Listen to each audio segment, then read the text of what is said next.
Buenas noches, Pati. Buenas noches con todos. Escríbanos ahí en el chat desde dónde se conectan, desde qué ciudad o qué país se conectan, y así nos vamos conociendo también un poco más.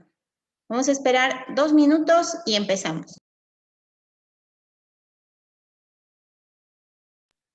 Saludos para Ángeles Alba desde Toluca. Muy buenas noches. A mi Berni, Pati del Valle desde Lima, Perú. Gisela Palma desde Coatzacoalcos, México. Desde Hermosillo, Sonora, Lisette. Desde Trujillo, Perú, Esther Álvarez. Muy buenas noches. Bienvenidas.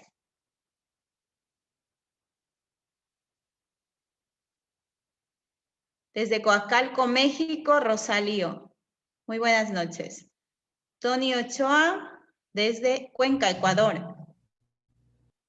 Marisa Flores desde Tlaxcala. Desde Puebla, Rosita de la Paz. Muy buenas noches. En un minuto y empezamos. Bienvenidos a todos. Desde Ambato, Ecuador, Ever Alejandro. Roily Tuárez desde Puerto Viejo. Fernanda Parrales desde Manta. Estela Arteaga desde Loja, Ecuador. Buenas noches, bienvenidas y bienvenidos. Muy bien.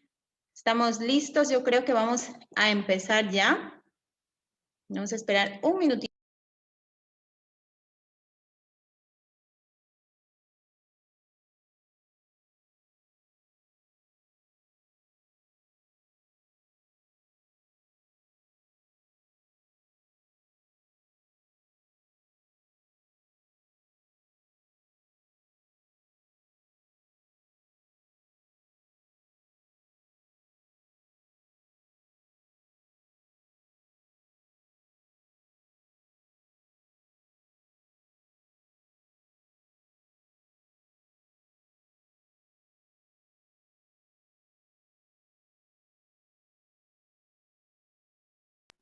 Ok, en honor al tiempo, aunque se sigan incorporando personas, vamos a empezar. Muy buenas noches, les damos la bienvenida y agradecemos su tiempo, el estar esta noche compartiendo con nosotros, con la familia Weiser. Bueno, les recuerdo que Weiser es un centro de entrenamiento mental, es un centro de entrenamiento para mejorar nuestras habilidades y sobre todo nuestra velocidad de cálculo. En Weiser podemos tomar clase tanto niños como adultos, como personas de adultos mayores, ¿no? Entonces, es un centro muy, muy, muy interesante. Y cada mes, durante cada mes, hacemos una conferencia o un webinar o un taller con el objetivo de que ustedes, papitos, mamitas, que quieren ayudar a sus hijos a desarrollar estas habilidades, pues puedan conocer un poquito más de cómo pueden ayudarles a mejorar, a desarrollar su cerebro. En esta noche vamos a hablar de un tema muy, muy interesante que es cómo desarrollar la agilidad mental con el método Weiser.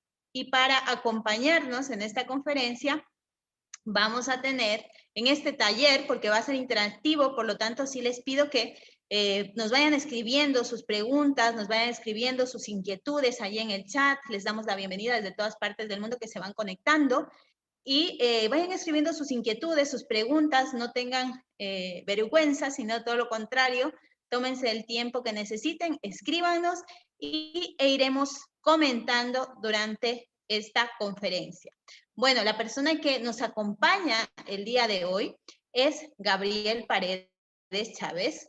Él es de nacionalidad chilena, ha cursado un ciclo doctoral en psicología clínica, también es especialista en filosofía clásica y tiene estudios de pedagogía y ciencias exactas. Es autor de numerosos trabajos monográficos en los cuales incluyen temas como psicología, ética, filosofía y desarrollo organizacional. Y además es uno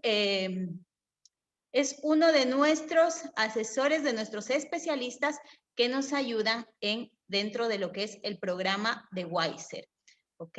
Además, es catedrático y conferencista internacional. Vamos a darle la bienvenida a Gabriel Paredes. Buenas noches, Gabriel. Hola, buenas noches.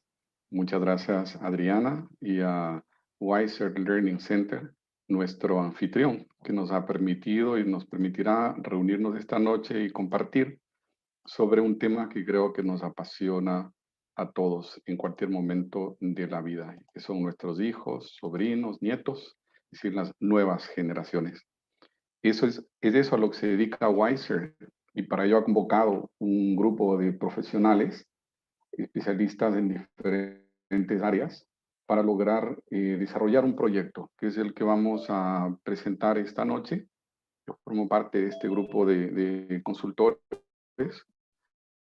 y será un placer entonces poder centrarnos en el tema del desarrollo de la capacidad mental, de la agilidad y las competencias de aprendizaje en los niños en estos tiempos de VICA, de volatilidad, incertidumbre, complejidad, ambigüedad, en la cual el mundo entero está viviendo una pandemia, una situación inesperada que tiene cosas buenas y malas, como todo en la vida. Bien, esta charla pretende ser eso, una charla. Lo que les pedimos por el número de personas es que por favor pongan sus comentarios y preguntas en el chat. Van a haber personas del equipo que lo están monitoreando. Nos van a transmitir con mucha libertad, con mucha frescura, tratando de imitar una situación de conversación, los comentarios que ustedes gentilmente nos hagan en el chat o las preguntas. Por ser muchos no podremos hacerlo en vivo, por lo menos durante la charla, veremos si al final. Pero el chat es suyo. También pondremos alguna información ahí durante la charla que les puede ser de utilidad. Sin más, me gustaría que me permitieran empezar. Vamos a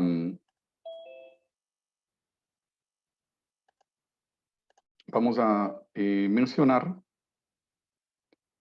estoy buscando el control de mi pantalla, ya lo encontré.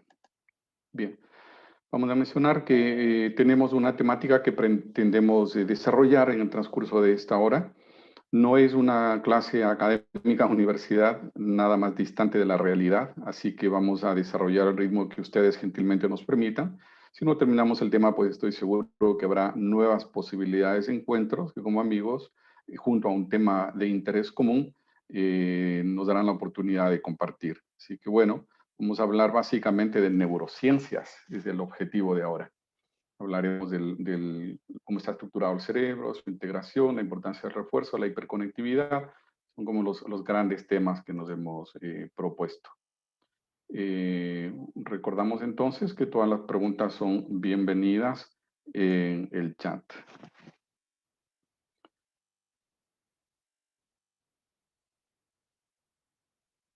Estoy utilizando un recurso beta de Zoom que me oculta a veces el control de las diapos, pero ya lo voy a dominar en segundos. Hablemos primero del desarrollo tecnológico. Estamos enfrentando una situación de un gran aceleramiento, de una gran aceleración en cuanto al desarrollo de las tecnologías. Pero se da una situación que puede parecer ambigua. Yo me pregunto, ¿realmente nos estamos desarrollando? Porque si ahora tengo que ir a consumir cualquier cosa en la calle, voy a comer un helado, un sorbete, alguna cosa simple, entre dos personas, y para calcularlo tengo que pagar, saco la calculadora.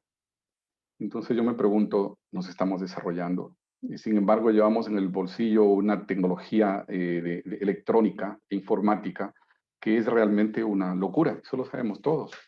Entonces yo me siento desarrollado porque conduzco un auto moderno, tengo un computador actual frente a mí y tengo un celular de última generación en el bolsillo. Digo, oh, estoy desarrollado. Pero sin embargo, mis capacidades, las mías propias, las humanas, están posiblemente por falta de uso, órgano que no se usa se atrofia y están empobreciéndose.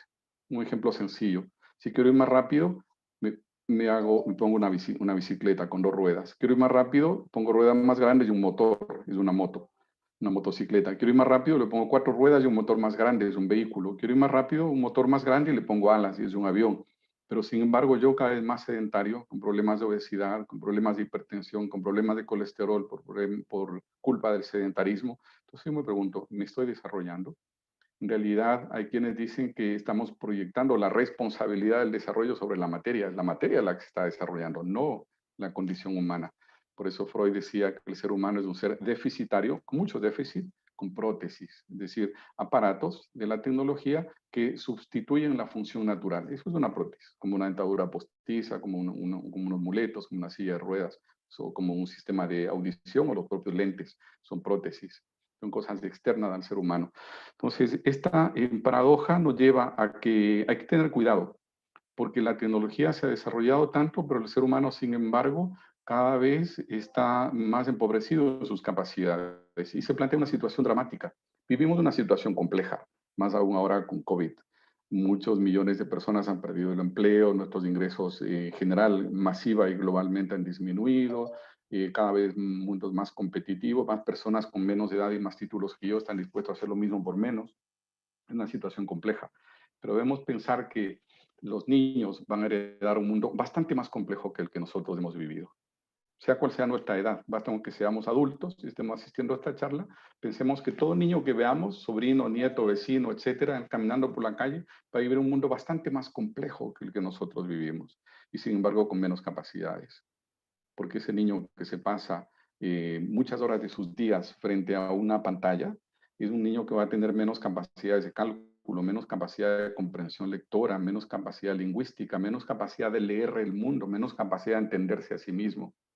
Por lo tanto, estamos entregando a un mundo más complejo que el que conocemos personas con muchos déficits. Y esto realmente, para los que nos dedicamos a la pedagogía, nos da una suerte de electricidad por la espalda, digamos, un escalofrío, porque creo que tenemos una gran responsabilidad bajo nuestras manos.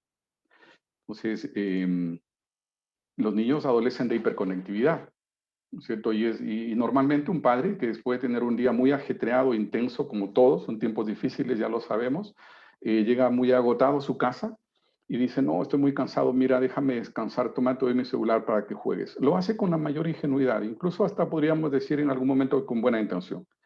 Pero sin embargo, miremos lo que está pasando. Recordemos primero que el tener hijos no nos hace padres. Es decir, la paternidad es un oficio. ¿Qué quiere decir? Un oficio como un contador. Tiene que aprender, tiene que titularse, graduarse, dedicarle tiempo, investigar por su cuenta, tener colegas, conversar de problemas que él no pudo solucionar con otros colegas, enterarse de los últimos avances. Tiene que ejercer su oficio de padre como tal, como un oficio. Es decir, enterarse, estudiar, hablar con un especialista, el psicólogo, el médico, el profesor del colegio, con los vecinos, los tíos, los abuelos. Decir, mira, tengo este problema, ¿qué hacemos, esposa? Conversemos sobre esto, probemos por aquí, probemos por allá. Eso exige tiempo, exige recursos, exige capacidades, y pues sí, los exige. Pero el momento que llego yo a mi casa y digo, no, estoy muy cansado, mira, yo con pagar el arriendo ya hice lo mío, toma el celular. Pensemos que aquellos que han desarrollado la tecnología, el fundador de Microsoft, por no decir nombres, los ingenieros que trabajan en Silicon Valley, que son los que hacen la tecnología del mundo, ellos declaran que a sus hijos les dan celular a los 9 años, porque está más que demostrado que la tecnología está afectando seriamente al ser humano. No solamente la parte psicológica, sino incluso la neurológica a nivel biológico. Entonces, a los 9 años sería lo ideal que el niño se conecte o descubra el mundo tecnológico. Vemos niñitos de 2, 3 años que se les dan el celular y se pasan muchas horas ahí con el afán simplemente de que como yo no sé qué hacer, bueno, por lo menos que no moleste. Yo tengo suficientes problemas. Entonces, la electrónica afecta negativamente al cerebro, produce alteraciones de sueño, dificultad de concentración, ansiedad. Todos tienden a desarrollar déficit atencional, hiperactividad. Muchas veces tienen que ser controlados con medicación. En libros antiguos de medicina, yo soy psicólogo clínico, vengo de familia de médicos, estoy familiarizado algo con la casuística, la epidemiología que se llama técnicamente. Más o menos hace 40 años, por dar una cifra, se estimaba que hasta un 8% de la población infantil podría tener déficit atencional. Pensemos en 8%, quiere decir de cada 10 niños, 8. Si en el curso en el que está mi hijo hay 20, serían de cada 10 niños, 8%, perdón, de cada 100, 8. Es decir, un curso de 25 niños tendría que haber 2. Yo he trabajado en ámbitos de colegios. Ahora no, pero muchos años lo hice. A veces teníamos un tercio de niños diagnosticados con déficit atencional. Y a veces incluso más que un tercio, incluso medicados. Muchos de ellos simplemente no tienen déficit atencional, no tienen hiperactividad. Muchas veces la comodidad del profesor, de los papás o del médico o del psicólogo, que por facilidad le dicen, no, la culpa le tiene el niño, tiene este déficit, en realidad no la tiene. Yo digo que si un niño tiene la capacidad de ver durante una hora televisión sin distraerse, no tiene ningún déficit atencional porque está firmemente atendiendo y no lo pueden distraer de eso porque le gusta. Es un tema de motivaciones, habilidades y nuevas competencias que vienen de la mano de la tecnología. Hay que reconocerlas y desarrollarlas. Pero muchas veces también el abuso de las pantallas nos trae alteraciones del lóbulo frontal, nos altera mucho la memoria a corto plazo. Se ha hecho pruebas de dar una lectura a un grupo de niños y a unos dejarles ver horas de televisión el mismo día que leyeron y a otros no dejarles ver ninguna pantalla el mismo día que leyeron y al siguiente día le hacen una prueba de memoria. ¿Te acuerdas qué es lo que decía la lectura sobre esto y esto? Y es dramático como los que tuvieron horas de pantalla bajan notoriamente su capacidad de retención, memoria a corto plazo. Entonces, estamos afectándoles muy severamente una situación que es injusta, digo yo, porque van a tener que resolver problemas más complejos que los nuestros y sin embargo los estamos debilitando. Las redes sociales también nos van a traer muchas oportunidades, pero también muchos riesgos. ¿Cierto? Las cosas no son ni buenas ni malas. ¿Cierto? Un vaso de agua es bueno o malo, depende. Si lo doy a una persona que está muriendo de sed en el desierto es bueno. Si le doy a una persona que se está ahogando en una piscina es malo. ¿Golpear es bueno o es malo? Depende. Si le va a caer un macetero a mi amigo, le doy un fuerte empujón para salvarle la vida, aunque se lastime del empujón, es bueno. Pero si es que golpeo a alguien porque no supe controlar mi emocionalidad, es malo. Entonces no son ni buenas ni malas, la tecnología tampoco. No es ni buena ni mala, depende de quién la gobierne. Pero hay un tema. La tecnología está adelantándose tanto. Escuchamos en noticias hablar de 5G. ¿Qué es 5G? Una capacidad de transmisión de datos tan grande y tan veloz que pueden soltar al mundo cosas que ya existen, pero están encerrados en grandes computadores y no lo soltaban porque estaban pasando por un caño pequeñito, que son las capacidades de comunicaciones actuales, pero con 5G se liberan esos monstruos tecnológicos que permiten hacer una enorme cantidad de cosas y funciones de inteligencia artificial, automatizar absolutamente todo. Entonces, empiezan a conocernos mejor que nosotros. O sea, Google nos conoce mejor, me conoce mejor a mí que yo mismo. ¿No es cierto? Y Facebook y Amazon y etcétera, nos conocen mejor que nosotros mismos y eso es un gran riesgo. Hay mucha literatura escrita sobre esto. Es Gabriel, un gran riesgo. perdona que te interrumpa, tenemos aquí un comentario, nos dicen ahora con el tema de la pandemia, los niños están más conectados, nos dice Celinda, con la tecnología por el motivo de las clases y nos coincide Juanpa y Nati y nos dicen qué podemos hacer ahora que están teniendo clases a través de la pantalla, ¿no? Entonces, esa es la realidad. ¿Qué es lo que podemos hacer en este caso con el tema de la hiperconectividad de nuestros niños? Qué buena pregunta. Absolutamente es la realidad, o sea, innegable. Y yo diría que en mucho no hay grandes cosas que se puedan hacer del lado de lo que el niño tiene que aprender. Antes lo que aprendían 5 horas de clase presencial, el canal virtual es un poco más lento, tiene que aprender en 7, 8, 9 horas de sesiones diarias. Y no hay mucho que hacer porque o lo saco del colegio y hago homeschooling. Están empezando a surgir opciones de colegios absolutamente online, que ya no son como un parche temporal esperando que vuelvan a clase presencial, sino que prometen graduarse de bachiller. De manera, es una especie de homeschooling, digamos, aumentado, porque es totalmente virtual, digital. Pero yo no puedo hacer nada respecto a eso, o sea, es lo que es. O sea, mi hijo está matriculado en un colegio X, ese colegio X, la única opción que me da es la que tengo, que son muchas horas de pantalla, pero puedo hacer otras cosas. Puedo cuidar que se alimente bien. La alimentación influye mucho, incluso hay alimentación que es más adecuada, digamos, para alguien que tiene una fuerte carga digital y otros que tienen una fuerte carga de ejercicio atlético y de una fuerte carga de trabajo en el campo. La alimentación debe ser adecuada a la realidad y condición de cada persona. Otro tema es el sueño. También se puede hacer mucho con eso, hacer ejercicio físico. Y eso hablamos a nivel de cuerpo, a nivel de mente, eh, contar historias, storytelling. ¿No es cierto? Contar cuentos es maravilloso, una forma tremenda de educar que desarrolla mucho la capacidad neuronal, cerebral lingüística y la capacidad imaginativa del niño, que es muy importante. Entonces, muchas gracias a la pregunta, bienvenida. Estamos voy a resumir esta primera parte que está simplemente dirigida a plantear el problema de que una de las cosas que está masivamente limitando la tecnología es el desarrollo de la capacidad de abstracción. ¿Por qué es tan importante la abstracción? La abstracción ha perdido prensa, ya pasó de moda hace mucho tiempo, ni las facultades de psicología la enseñan. Yo soy un poco antiguito, en mi época sí me enseñaron. Es una facultad que nos vuelve humanos. Es la capacidad de pensar en algo que no percibo, que no veo, no oigo, pero puedo pensar en ello. Yo puedo tener en mi mente una silla que no la estoy viendo, por lo tanto le imagino otros colores, de otras formas, de otros usos más sofisticados. ¿Por qué es tan importante? Porque todo lo importante en la vida del ser humano y en la cultura son cosas que no se ven con los sentidos. Para empezar, la idea de Dios, la religiosidad, la propia trascendencia.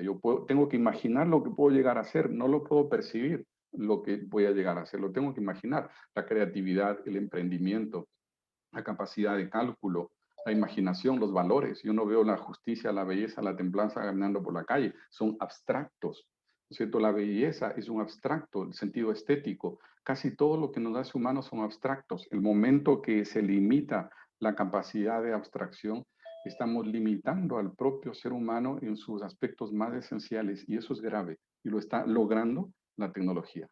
Entonces, hasta aquí hemos planteado, digamos, cuál es la dificultad, el problema que enfrentamos, que creo que es bastante serio, es mucho más serio que problemas económicos, incluso diría yo que es mucho más serio que problemas ambientales, porque una cosa es afectar severamente la estabilidad de la naturaleza que nos rodea, pero otra cosa es desestabilizar la naturaleza humana. Y una de Eso las es, cosas, Gabriel, que sí, hemos visto, ¿no? Justamente es esa dificultad para resolver cada vez los problemas de la vida. Quizá tenemos mucha tecnología, pero los problemas habituales, las cosas más sencillas, nos cuesta mucho o a los niños, ¿no? Cada vez les cuesta más, se frustran más fácilmente. A la hora tienen de menos innovar, a la tolerancia. hora de crear, exacto, no hay esa habilidad para imaginar esas posibles soluciones a los problemas cotidianos. Entonces, quizá estamos hemos crecido mucho en el tema tecnológico, pero hemos perdido mucho de esto y cómo serán nuestros niños cuando adultos si no desarrollan esta imaginación. Totalmente, totalmente, tienes razón. Quisiera recordarles que no olviden revisar su chat. Estamos poniendo un link para que ustedes puedan tener la oportunidad de probar el método de Wiser. Mientras tanto, voy a empezar a caminar hacia la solución del problema. Hemos planteado el problema. Ahora hablamos un poco del ser humano en cuanto a su cerebro. Y la evolución de las ciencias, de las neurociencias, ha sido gigantesca. ¿Por qué? Porque hay mucha tecnología que ahora se ha utilizado para indagar en ese gran misterio que es el cerebro humano. Por ejemplo, la resonancia magnética, entre muchas otras, que ahora es más exacta y permiten hacer resonancia de un cerebro no solamente vivo, sino un cerebro en movimiento. Y eso no se podía hasta hace pocos años, hasta hace una década. Entonces, el volumen de información que ha surgido sobre el cerebro es impresionantemente grande. Por ejemplo, doy un ejemplo. Antes se ponía un escáner y se le decía a la persona, ¿cuánto es 3 por 4? Y se veía qué áreas del cerebro se encendían para decir, ah, ya, entonces el cálculo aritmético matemático está ubicado en el giro frontal, bla, bla, bla, ya. Listo, eso es lo que se hacía. Ahora se ha visto de que el cerebro permanece totalmente encendido y cuando le preguntan algo como cuánto es 3 por 4, se apaga todo el cerebro y solamente queda encendido el foquito de esa zona en donde está el cálculo aritmético. Y una vez que resuelve, nuevamente se enciende todo el cerebro. Es algo que maravilló a los científicos y les dejó algo confundidos, porque el cerebro está funcionando a full, al 100%, y solamente se apaga cuando le dan un tema específico, un problema que pensar, pero deja de pensar en el problema y nuevamente empieza, digamos, a desarrollar un estado de gran potencia creativa, de gran integración. O sea, el estado natural del cerebro es salud, es conocimiento, de ahí la importancia de temas como el mindfulness y otras cosas similares a ellas, porque nos permiten desestresar el cerebro y llevarlo a una condición que para él es normal. Entonces sabemos que tiene muchos miles de millones de neuronas, que a pesar de que tiene solamente el 2% del peso corporal, consume un tercio del oxígeno. Sabemos que las mujeres tienen 200 millones de neuronas más en el ámbito del lenguaje, ¿no es cierto? Y que el hombre no tiene 200 millones de neuronas más en ninguna parte. eso ya lo sabemos. ¿Y qué es lo que hace diferencias? También diferencias muy robustas entre los géneros, hombre y mujer. Entonces, el cerebro es todavía, a pesar de eso, un desconocido. Cada vez que se inventa tecnología, encontramos una nueva facultad del cerebro. Es como el sol, ¿no es cierto? Que antes decían que era un gran fuego, luego decían que es un gran arco voltaico, luego decían que es un gran horno atómico. O sea, el hombre ve con las gafas que tiene. Y mañana descubrirán otra forma de energía y dirán que el sol es tal cosa. Lo mismo pasa con el cerebro. Por ahora estamos muy entretenidos con la resonancia magnética, la electricidad, pero no vemos, por ejemplo, toda la ciencia de las hormonas que es el cerebro, y creo que el futuro nos depara aún muchos misterios más por descubrir sobre el cerebro, pero lo que hasta ahora hemos llegado a concluir es bastante interesante.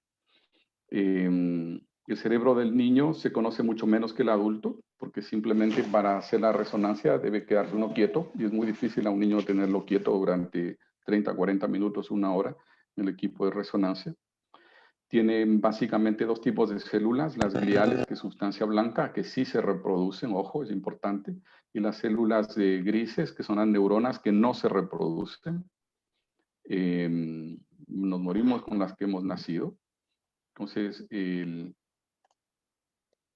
encontramos que el cerebro trabaja en base a interconexiones. Las neuronas tienen unos largos ejes que se llaman axones y unas se juntan con otras para ir construyendo conocimiento. Entonces, dos se relacionan entre sí, una es la neurona del 2, otra la del 3, se juntan y juntas son las neuronas del 2 más 3 y constituyen ese enlace un 5.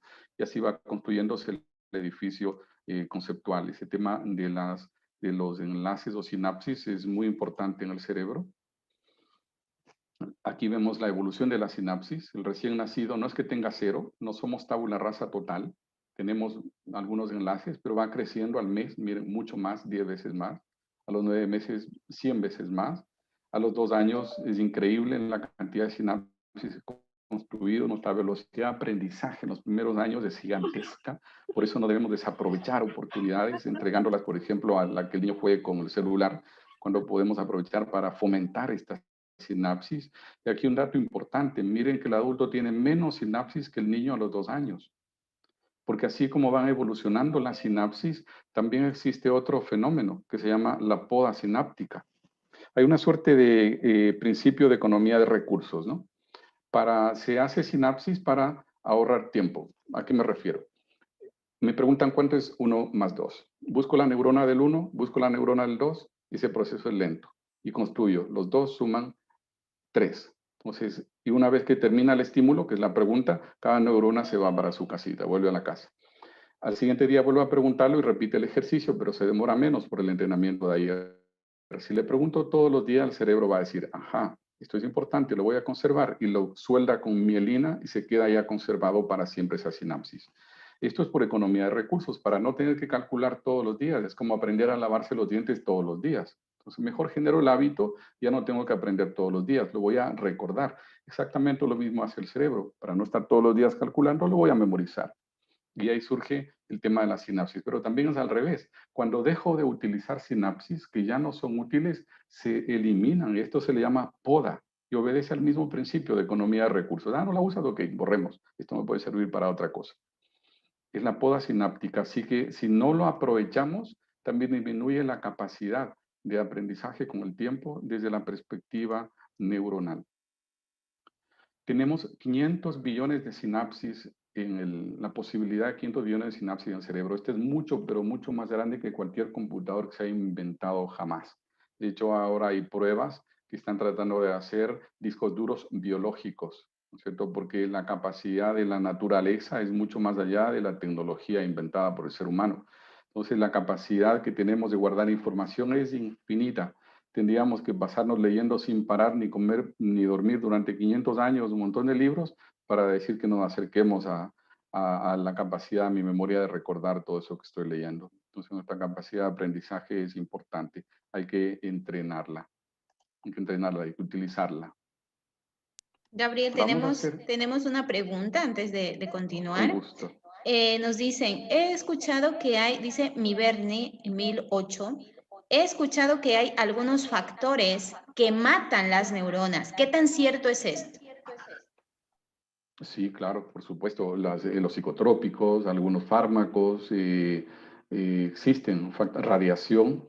De hecho, lo que se usa cuando hay tumores cancerígenos a nivel cerebral, también la quimioterapia, la radiación es para matar neuronas, sí, sí, y se mueren también, por supuesto. Son seres vivientes, todo lo que nace muere y puede llegar a ser un problema. Pero el problema no es tanto que se mueran, porque podrían morirse muchas células en el cerebro y todavía yo no perder mis capacidades intelectuales superiores.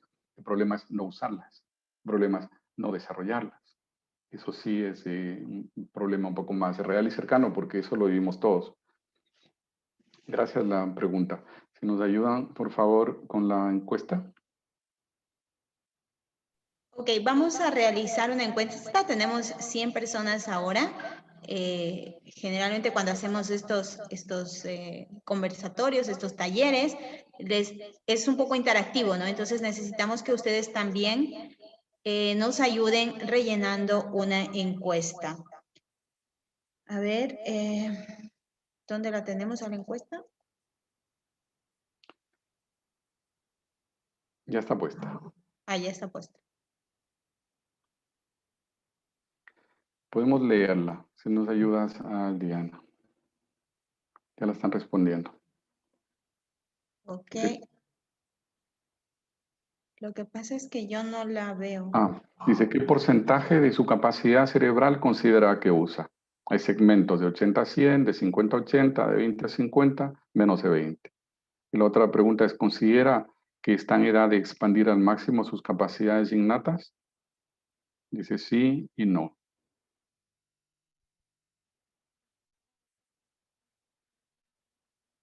Interesante ver cómo evolucionan porque no hay un crecimiento estandarizado del porcentaje, sino que las barritas se han movido. Pronto sabremos la respuesta. Y es muy interesante, nos dice Alberto Munguía, las neuronas que mueren ya no se reponen. Y No. nos dice Estela Arteaga, he escuchado que el cerebro trabaja al doble mientras dormimos. ¿Las neuronas son reemplazables?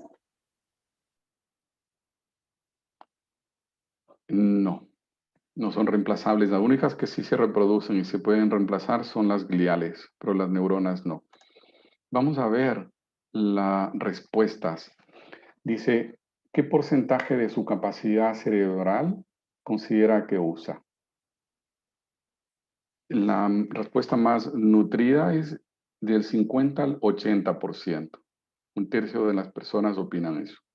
Los demás se dividen en los otros segmentos. Y la segunda pregunta, ¿considera que está en edad de expandir al máximo sus capacidades innatas? Un 91% dijo sí, un 9% dijo no. Hagamos algún comentario sobre esto. Se lee mucho en la literatura de que el ser humano común utiliza 5, 8, 10, 15, 20% de su capacidad cerebral.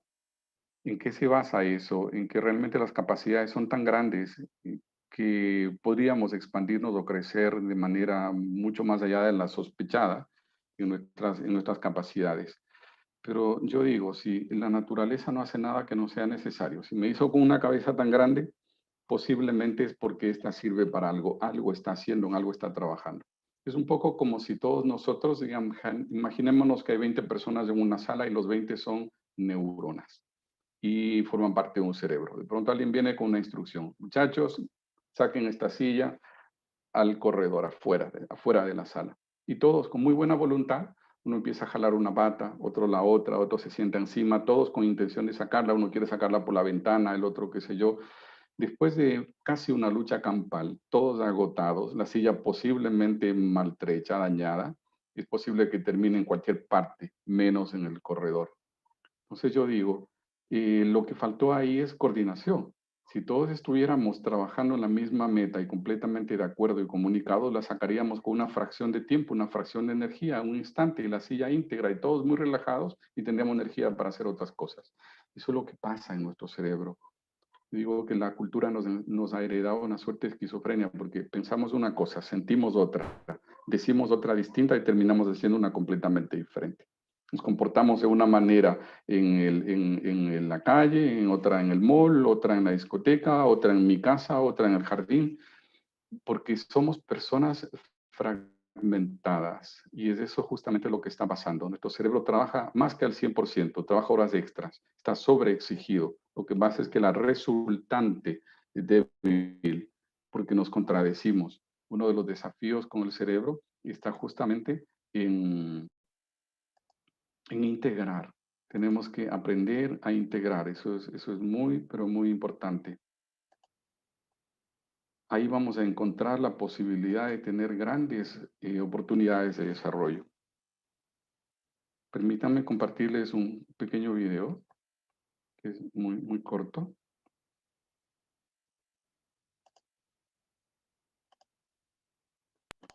Los niños les impacta el método, le hemos dicho, primero la autoconfianza, generan nuevas expectativas sobre sí mismos, después descubrir que pueden.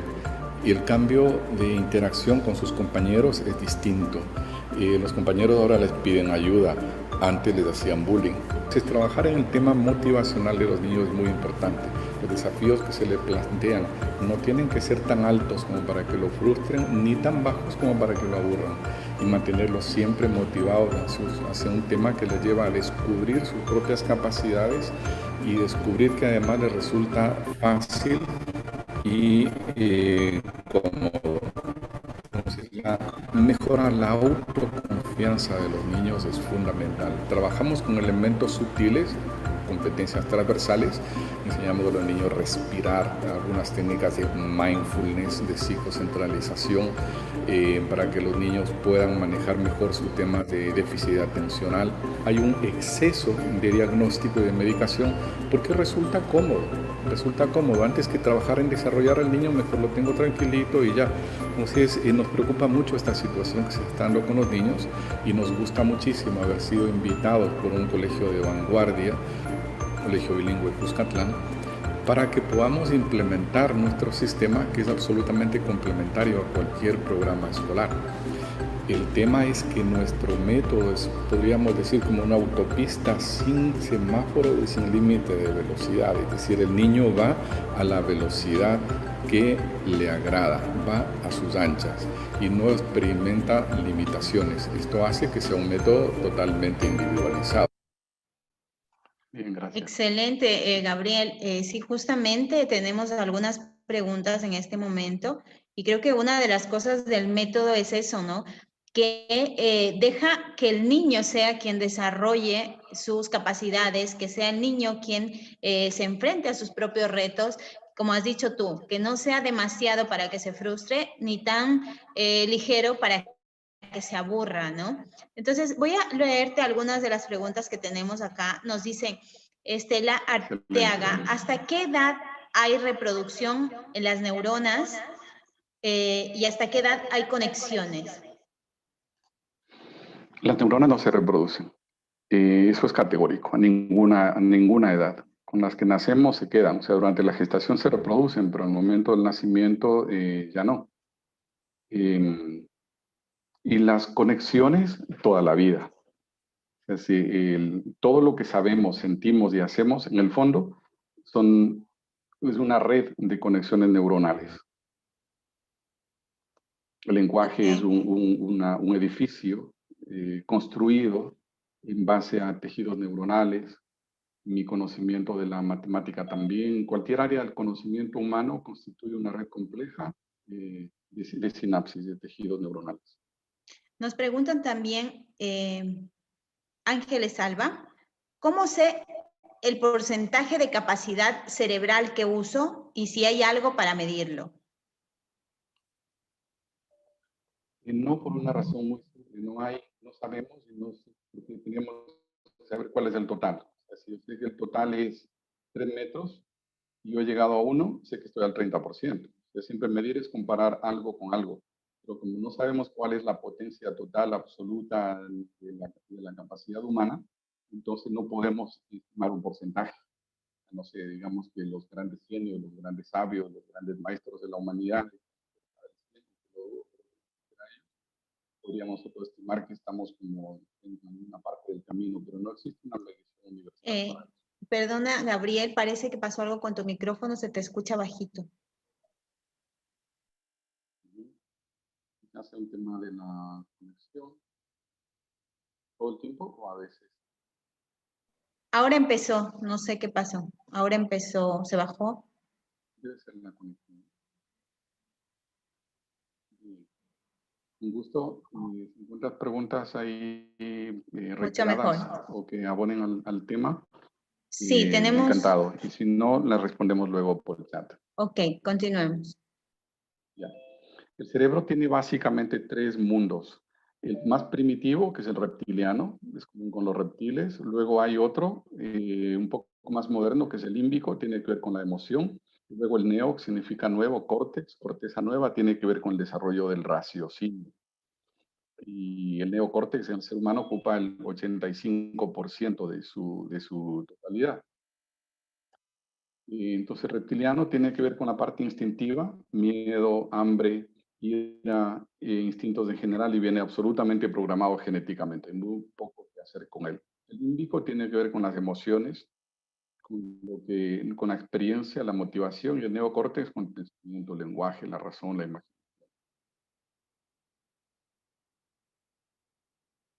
Resulta un desafío interesante poder integrar también desde esta perspectiva las capacidades del ser humano. Hablemos un poco, por ejemplo, del sueño. Aquí tenemos una tabla bien interesante que muestra el sueño. La horizontal son la edad en años, ¿no es cierto? En un año necesitamos dormir como los gatitos, 16 horas. Algunas horas de esas son diurnas, en la barra azul, y otras, la barra gris, son nocturnas. Pero la barra azul va disminuyendo. Cada vez necesito dormir menos horas en el día, hasta que a los entre 3 y 4 años ya no necesito dormir nada en el día, puedo permanecer despierto el día entero, pero sí necesito tener 12 horas de sueño en la noche. Lo importante del sueño es de que durante el sueño se generan hormonas de crecimiento, no cuando estamos despiertos, sino cuando estamos dormidos. Por eso a quien está en etapa de crecimiento es muy importante, pero muy importante para la adecuada maduración orgánica y para que crezca bien y sano, saludable, que duerma mucho, que duerma bastante. Pero esa necesidad de sueño va avanzando en la medida que el organismo madura. O sea, es diferente la necesidad de crecimiento que tiene un niño a los 5 años que la que tiene un adulto. Vemos, por ejemplo, que ya a los 18 años, prácticamente terminada la adolescencia, el sueño puede ser cómodamente reducido a una cifra saludable de 8 horas. Inclusive, esto podría ser incluso menos. Me refiero que el sueño deja de ser ya una necesidad biológica, pasa a ser un tema más de hábito o incluso de cultura. El tema de la siesta, que toman algunas culturas como los españoles y otros, son temas más de cultura que necesidades biológicas. Entonces, los niños es importante que duran bastante y después de superada la adolescencia ya no es imprescindible dormir tanto. Podemos también sacarle más horas de provecho al aprendizaje, a las artes, al trabajo a veces hace falta, porque no al deporte. Podemos entrenarnos porque ya no es una necesidad tan imperiosa. La cualidad más explícita del cerebro es la plasticidad. ¿Cierto? Toda su vida aprende, toda su vida se adapta. El cerebro debe estar integrado para tener más efectividad y mejorar su rendimiento. Por esto es de gran importancia esa capacidad plástica y de conectividad que tiene. Las acciones, para cuando sean seguras y las acciones, el actuar en el mundo, cuando va acompañado de emociones positivas y fuertes, se vuelven mucho más efectivas, más eficaces, más enérgicas, más claras. Una persona que tiene una emocionalidad clara, definida, fuerte, y que está claro en sus objetivos, eso a nivel de raciocinio, de discernimiento, y que es categórico en sus acciones, pero a la vez es prudente, es generoso, pero a la vez es cortés, es una persona fuerte, madura, adulta, inteligente, es que tiene integrado diferentes partes del cerebro. Entonces, la neuroplasticidad no solamente es un asunto de genética, también cuestión de aprendizaje y de adaptación.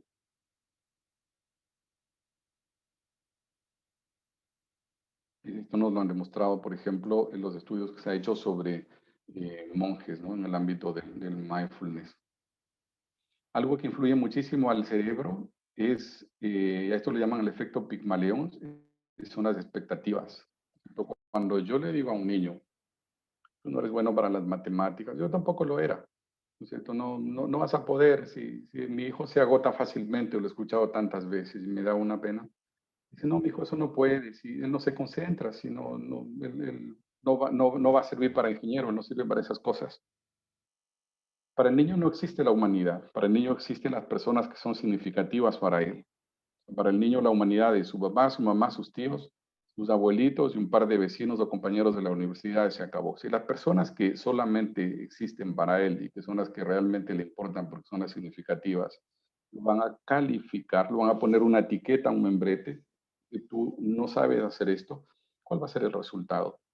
Pues el tema de las expectativas es una gran tristeza cuando se lo usa mal, pero es una gran bendición cuando se lo usa bien. Conozco un experimento que se hizo en Chile, en un colegio, donde se trabajó exclusivamente en expectativas. Se hizo un programa para padres, para que suban las expectativas que ellos tienen sobre sus hijos.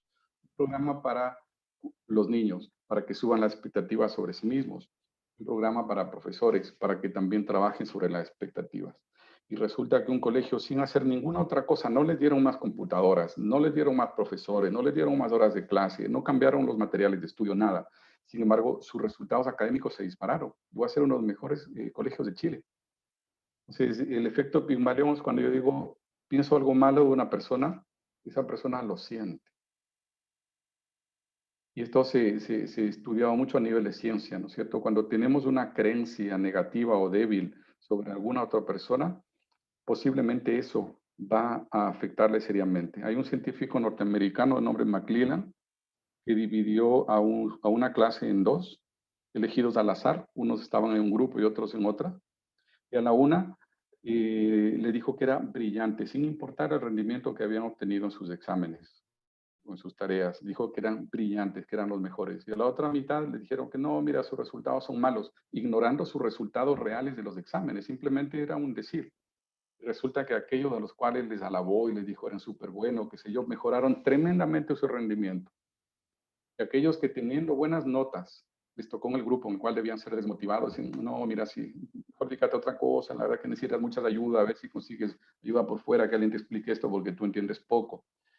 Descendieron su promedio general de notas.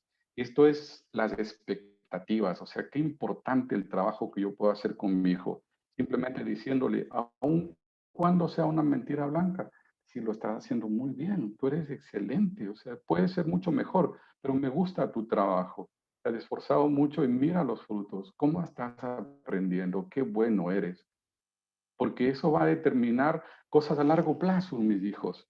Mi hijo posiblemente, si no le genero expectativas altas sobre sí mismo, va a decir, yo no sirvo para las matemáticas, yo no voy a ser ingeniero.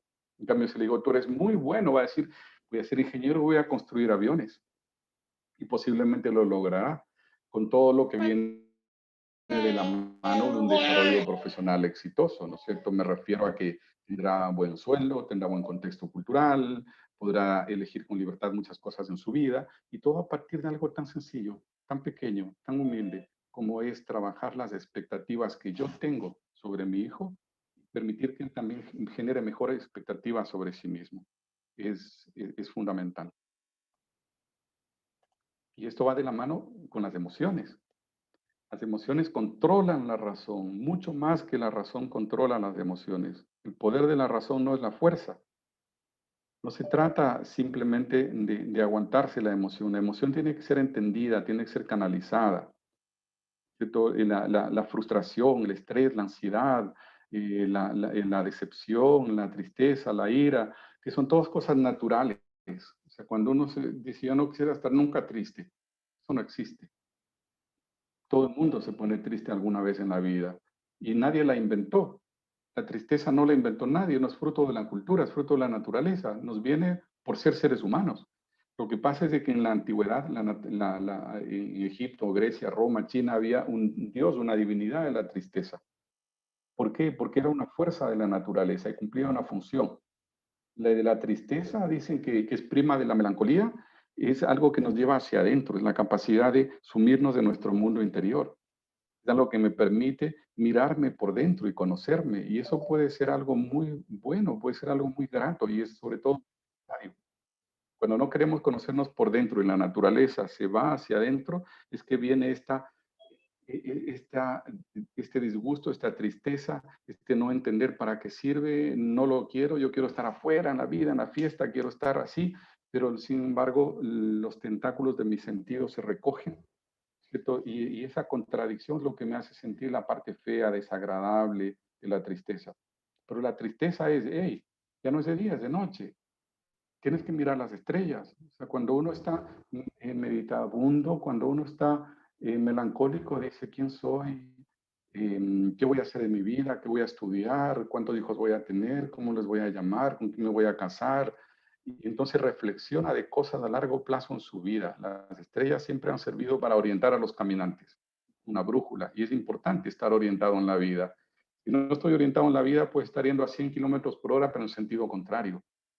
Preferiría ir sumamente lento si es que estoy en el sentido contrario. Es importante la orientación. Entonces, la tristeza es conócete a ti mismo, reflexiona sobre cosas esenciales. ¿Qué vas a hacer a largo plazo? O sea, contento porque hoy lograste algo, pero a largo plazo, ¿qué va a pasar con eso? Quizá era mejor que no lo hubieras logrado. Entonces, eso es la cuna de la filosofía, es la cuna de la literatura, es la cuna del arte, ¿no es cierto? La capacidad de mirar hacia adentro, de ir hacia adentro. Entonces, las emociones tienen que ser entendidas, no se trata de aguantárselas simplemente. Para poder vivirlas se conviertan en una fuerza. Cuando hablamos de integración, también ahí hay una integración, la integración emocional, racional. Vemos que los estudios modernos de la investigación partieron de este ejercicio, que es muy divertido y es muy sencillo. Pusieron a niños con un marshmallow, y les dijeron, mira, si no te lo comes, cuando vuelva te voy a dar la bolsa entera. Pero si quieres, te lo puedes comer, no hay ningún problema. Y se fueron y los miraban con cámaras de video. Y observaron de todo, que niños se ponían a llorar, otros se ponían a jugar, otros se comieron al instante sin ningún cargo de conciencia, otros no sabían qué hacer y otros esperaron también sin drama. Luego la ciencia se dedicó a observar, vieron qué pasó con esas personas luego de 30 años. Los que más éxito tenían eran los que esperaron sin ningún problema, la capacidad de controlarse, de tolerar la frustración. Y los otros tenían todo tipo de problemas. No se habían logrado profesionalizar bien, eran personas que cayeron en las dependencias, eran personas desconcertadas en la vida, todo lo que quieran. El problema de saber controlarse es fundamental. Se hicieron estadísticas en los Estados Unidos de gente que se había graduado bachillerato sin acudir al colegio, solamente rindiendo exámenes ante el Ministerio de Educación, que muchos países lo tienen. Se encontró que en promedio eran mucho más inteligentes que los otros, obvio. Si iba a estudiar solo es autodidacta y aprender tantas cosas solo, wow, y sacaban muy buenas notas, eran muy inteligentes, se graduaron con honores de bachilleres. Pero a largo plazo, a los 30, 40, 50 años de edad, encontraron que eran personas que igual tenían altos grados de dependencia, de hogares fracasados, sus hijos los odiaban y cayeron en la delincuencia. ¿Por qué? Porque no tienen la tolerancia. Son personas que no podían tolerar al otro y por eso se desescolarizaron en muchos casos. No siempre, pero sí en algunos casos. No aprendieron a soportar al otro, a soportar el bullying, a soportar al compañero que tiene otra manera de pensar y de ser tan distinta a la mía que me cae mal. Y una persona que no tiene la capacidad de soportar a alguien que es muy distinto a mí, está muy expuesto al dolor, está muy expuesto a la frustración, está muy expuesto a la somatización y a la enfermedad, está muy expuesto a la neurosis. Entonces, la capacidad de tolerar al otro es fundamental, tiene que ver con inteligencia emocional, conocernos y manejar con inteligencia lo que nosotros hacemos y somos. ¿Qué tal, Adriana? Sí. Mientras preparamos la Mientras respuesta, preparamos, nos compartes algunos comentarios. ok, sí, voy a compartirte algunas de las preguntas.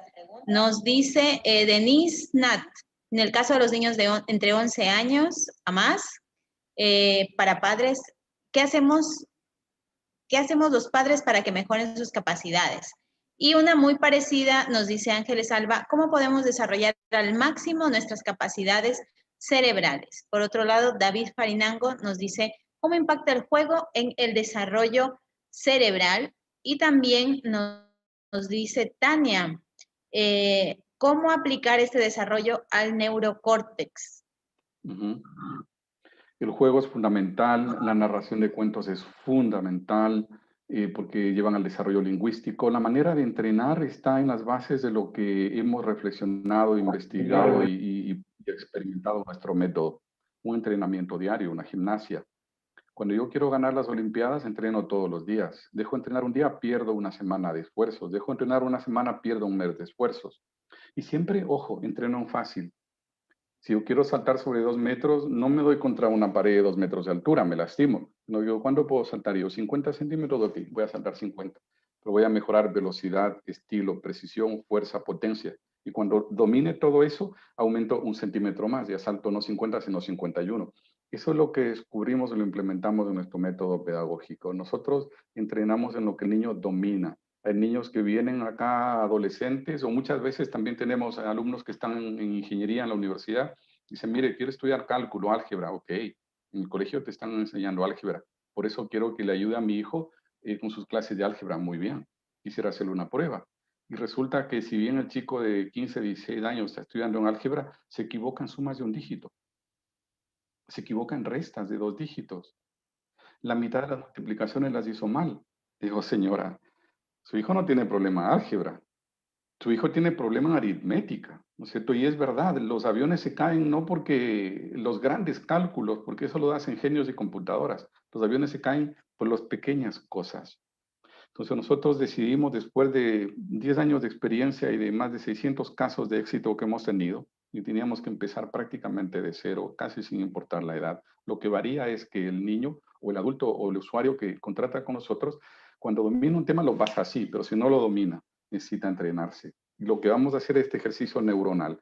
Le vamos a hacer que repita todos los días operaciones fáciles hasta que nos responde, ya no desde el cálculo, sino desde la memoria, memoriza las respuestas. Solo así puede darme las velocidades y la precisión que le exijo.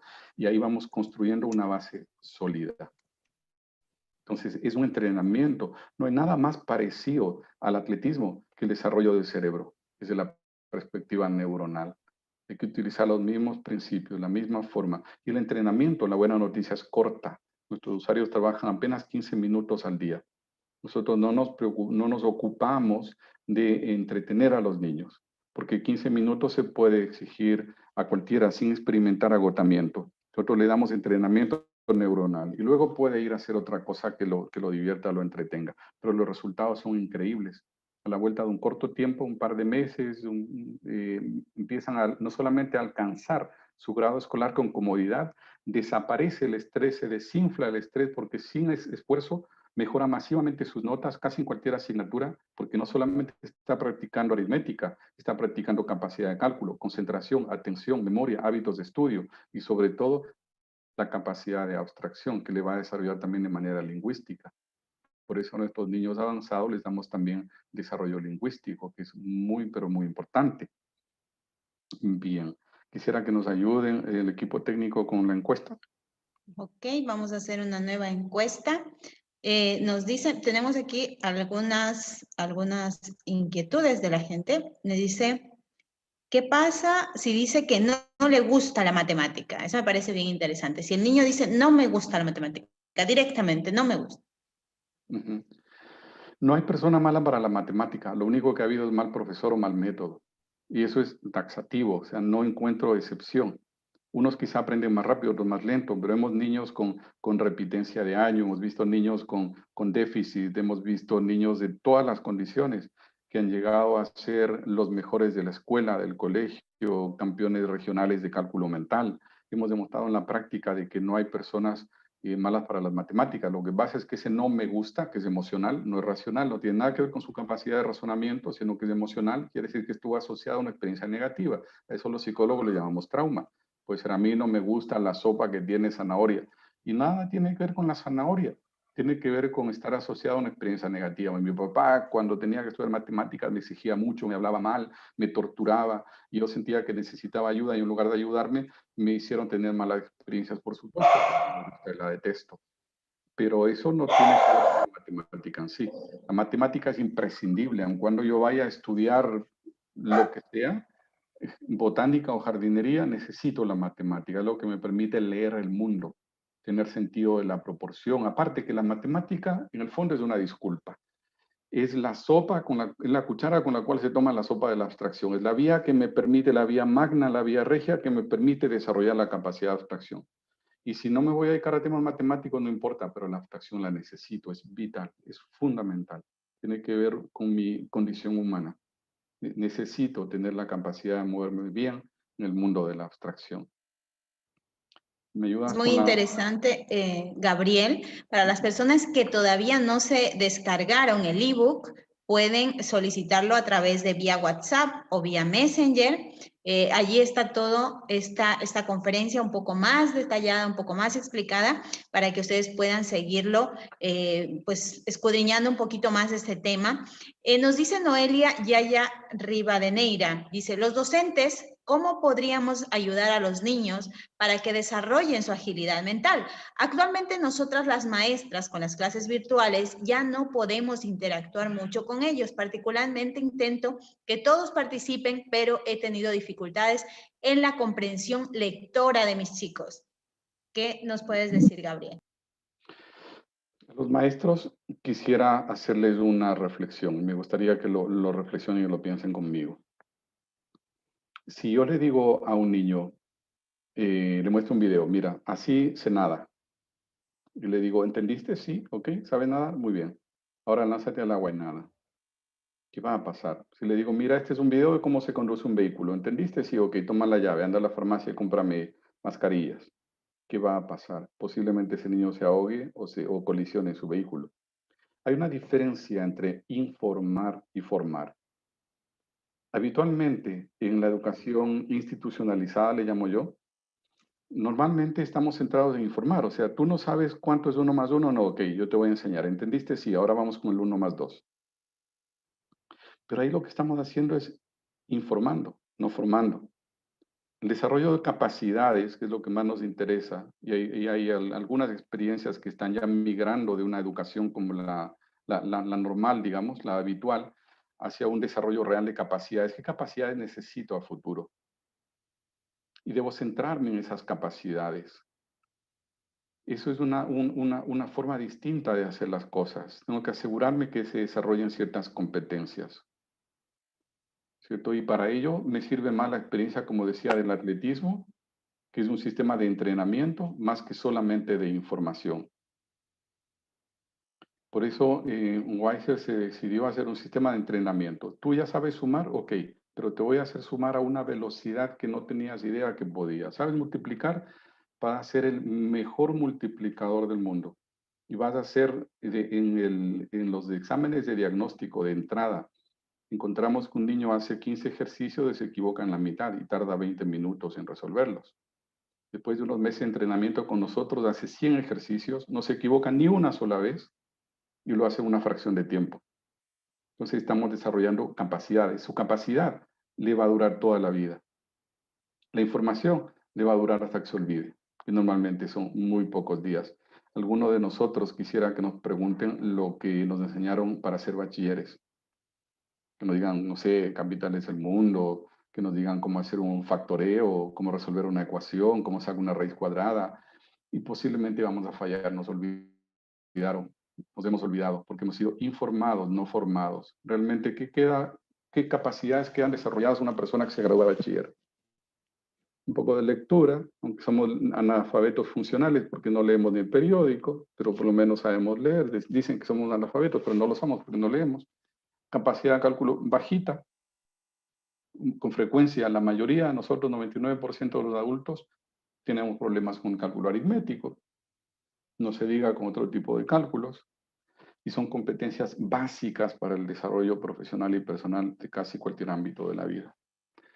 Aquí nuestro equipo técnico nos ayudó con la encuesta. Vamos a ver los resultados. ¿Considera que usted es una persona inteligente emocionalmente? El 82%. Sí, excelente, excelente, muy bien. Durante los últimos 6 meses, ¿ha sentido que sus emociones le sobrepasaron al punto de llevarlo a hacer cosas de las cuales luego se arrepintió? 56% sí. Llama la atención que, porque si más de un 56% estima de que no supo entender y controlar bien sus emociones, quiere decir que más de un 56% no controla inteligentemente sus emociones. Ok, hay un poco de contradicción con las dos respuestas. Pero en eso hay mucho que aprender.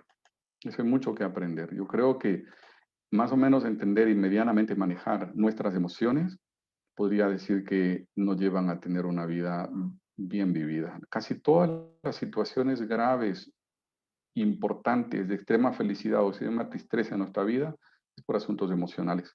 Y quisiera yo centrarme a manera de conclusión, porque se ha acabado nuestro tiempo, de la necesidad de integración. Creo que el desafío de este siglo, de los 100 años que han empezado y que están corriendo, de este siglo, me refiero hasta el año 2100, el gran desafío de la humanidad en este siglo va a ser la convivencia, la capacidad de conectarse, la capacidad de convivir, la capacidad de entender y tolerar al otro. Pero para conectarse con otro, primero hay que conectarse con uno mismo. Yo les invito a conectar los 3 cerebros, reptiliano, límbico y neocórtex. Conectar los 2 hemisferios, izquierdo y derecho. Conectar sustancia blanca con sustancia gris. Conectar racionalidad con emoción.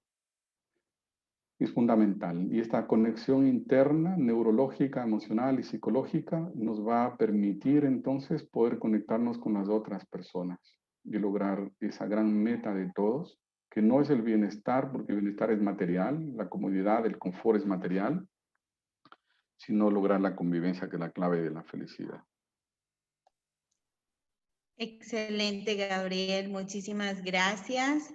Aquí nos preguntan, aquí aplica el tema de las inteligencias múltiples y también nos preguntan sobre cómo desarrollar la tolerancia. Les recordamos que estamos pasándoles a través del grupo de WhatsApp y del grupo aquí en el chat de Zoom un enlace para que puedan probar el método Weiser, para que puedan ver cómo funciona y para que puedan también evaluar esta agilidad mental que ustedes ya tienen.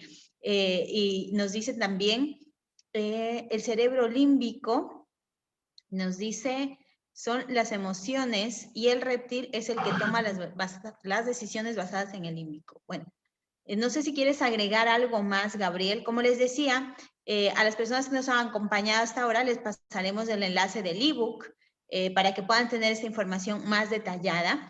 Pero no sé si quieres agregar algo más, Gabriel, porque sí, en cuestión de tiempo nos hemos pasado un poquito ya de tiempo.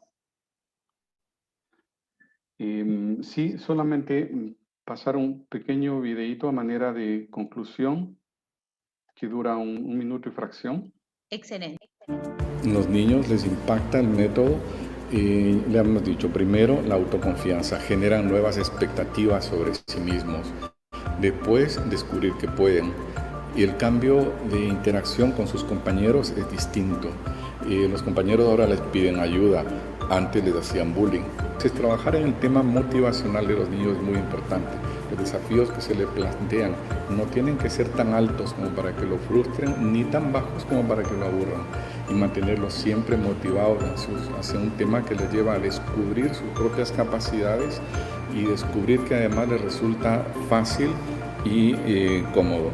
Entonces, mejorar la autoconfianza de los niños es fundamental. Trabajamos con elementos sutiles, competencias transversales, enseñamos a los niños a respirar, algunas técnicas de mindfulness, de psicocentralización, para que los niños puedan manejar mejor sus temas de déficit atencional. Hay un exceso de diagnóstico y de medicación porque resulta cómodo.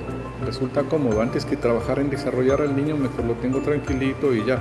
Entonces nos preocupa mucho esta situación que se está dando con los niños y nos gusta muchísimo haber sido invitados por un colegio de vanguardia, Colegio Bilingüe Cuscatlán, para que podamos implementar nuestro sistema, que es absolutamente complementario a cualquier programa escolar. El tema es que nuestro método es, podríamos decir, como una autopista sin semáforo y sin límite de velocidad. Es decir, el niño va a la velocidad que le agrada, va a sus anchas y no experimenta limitaciones. Esto hace que sea un método totalmente individualizado.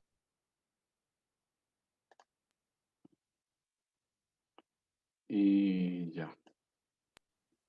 Excelente, Gabriel. Bueno, te cuento, te leo un poquito los comentarios. Nos dicen excelente participación del ponente.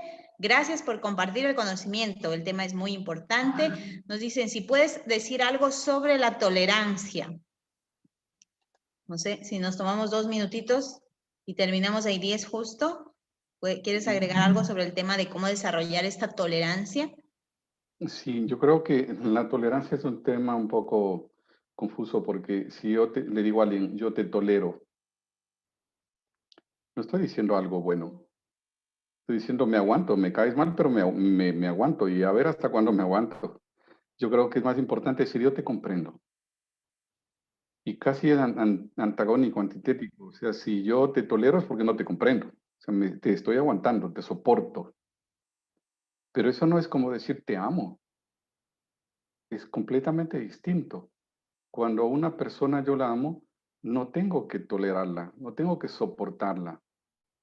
El amor es una fuerza que une todas las cosas. Su cualidad es la unión. El amor, su función es unir, vincular. Si yo no amara los números, no aprendería matemáticas. Si no amara la agricultura, no me haría agricultor. Si no amara la salud, no me haría médico. Necesito ese vínculo porque a través de ese campo gravitacional, de ese vínculo, fluye el conocimiento. Hay un vínculo entre objeto de conocimiento y sujeto conocedor y de ahí transita el conocimiento. Yo tengo que amar a todos los seres humanos, a todo el planeta, al universo entero. Y es así como puedo expandir también mis niveles de conciencia y de conocimiento. Y creo que la clave de la tolerancia, si queremos referirnos a ella, es justamente el conocimiento. El conocimiento viene después del amor. Entonces yo creo que esa es la clave de la convivencia. Excelente, Gabriel. Una última pregunta que me parece muy interesante. Nos pregunta Hugo Alejandro, ¿cuál es la estructura del método Weiser y cómo se aplica este método en el proceso de aprendizaje y enseñanza en la educación secundaria?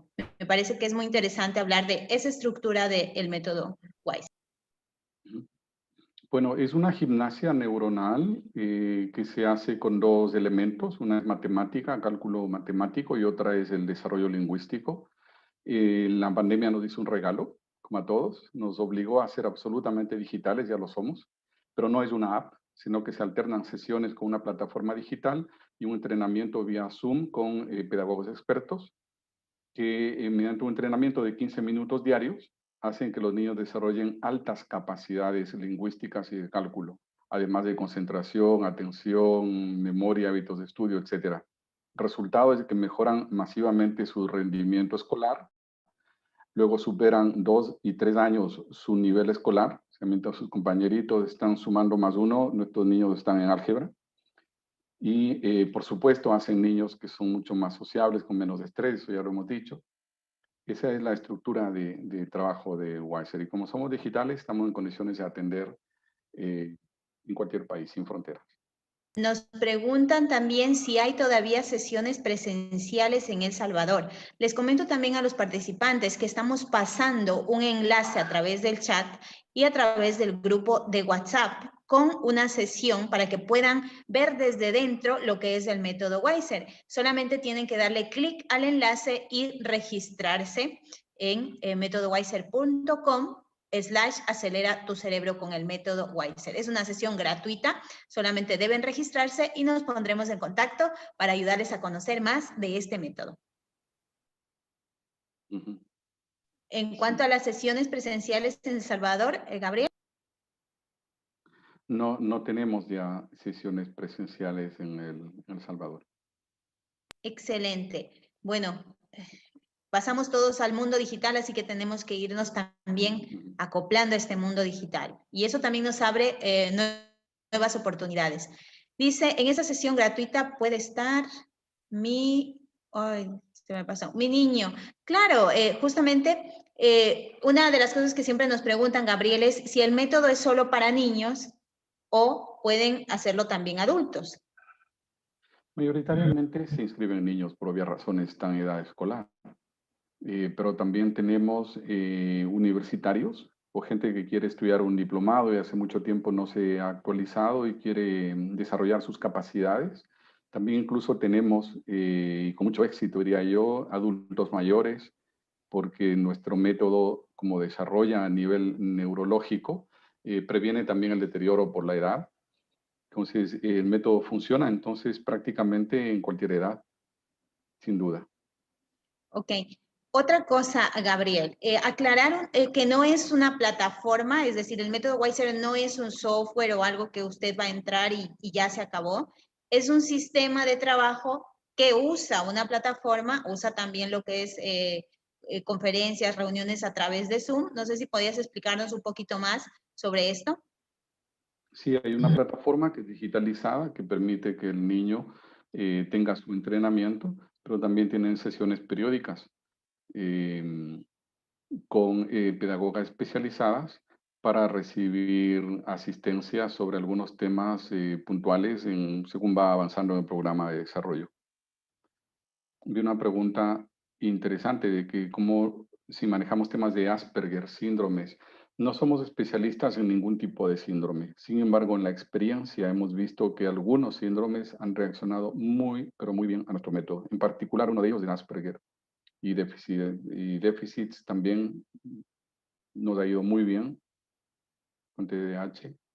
Nos ha ido muy bien inclusive con algunos casos de autismo. Pero ojo, no estamos especializados, no ofrecemos soluciones y tampoco es un método que sirva solamente para niños deficientes. A mí me llevaron en un país, me dijeron, miren, mi hijo es campeón nacional de matemáticas. Mi problema con él es de que no sé qué enseñarle porque aprende todo. Dije, bien que lo trajo, yo sí sé qué enseñarle. Porque es una autopista sin límite de velocidad. Cada niño va a su velocidad. Entonces, sirve para quienes están deficitarios en su rendimiento como para quienes son excelentes. Si su hijo saca solamente 10 en el colegio, usted no sabe cuál es su capacidad real. Lo único que sabe es que el colegio no le alcanza. No es suficiente para él, pero no sabe cuál es su capacidad real.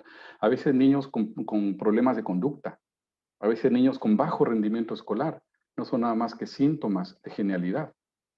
Si un niño se aburre en la clase, regresa a mirar por la ventana y cuando vuelve a mirar el pizarrón se perdió la explicación de la raíz cuadrada y luego en el examen fracasa, puede sacar malas notas o empezar a molestar a los compañeros porque se aburre, porque es un genio. Puede sacar malas notas y no sabe. Entonces nunca se va a enterar si es que no le da la oportunidad de desarrollarse a sus anchas sin límite de velocidad. Excelente, Gabriel. Sí, justamente eso es, yo creo que una de las, eso que nos queda a los papitos, ¿no? A los papás nos queda pensar, mi hijo se está desarrollando lo suficiente en la escuela o en el colegio. O sea, ¿está llegando realmente a desarrollar toda su capacidad o solamente está ya cumpliendo o como dices tú, ¿no? Está distraído porque realmente está aburrido, ¿no? ¿Cuándo podemos saber eso? Simplemente comentarles que en el grupo, en el chat, estamos compartiendo un enlace para que puedan todos revisar desde dentro lo que es el método Weiser, puedan solicitar una sesión gratuita y van a conocerlo y van a terminar de completar esta información que hemos estado transmitiendo el día de hoy. Además, les comentamos que los planes son completamente personalizados, es decir, no hay algo que sea para todos, ¿no? Weiser está muy bien diseñado para que su niño, independientemente cuáles sean sus necesidades, si desea hacer este entrenamiento, este ejercicio mental, esta gimnasia mental, diariamente pueda hacerlo a través de Weiser. Yo creo que el día de hoy nos vamos a quedar hasta aquí. Muchísimas gracias, Gabriel, por habernos acompañado y contarnos un poco más sobre qué es el método Weiser. Igualmente, las personas que no se han descargado el ebook, recuerden que lo pueden solicitar por Messenger y por WhatsApp. Muchísimas gracias con todos y vamos a quedarnos hasta aquí. Será hasta una próxima conferencia donde nos podamos encontrar. Muy buenas noches y hasta pronto. Chao, chao.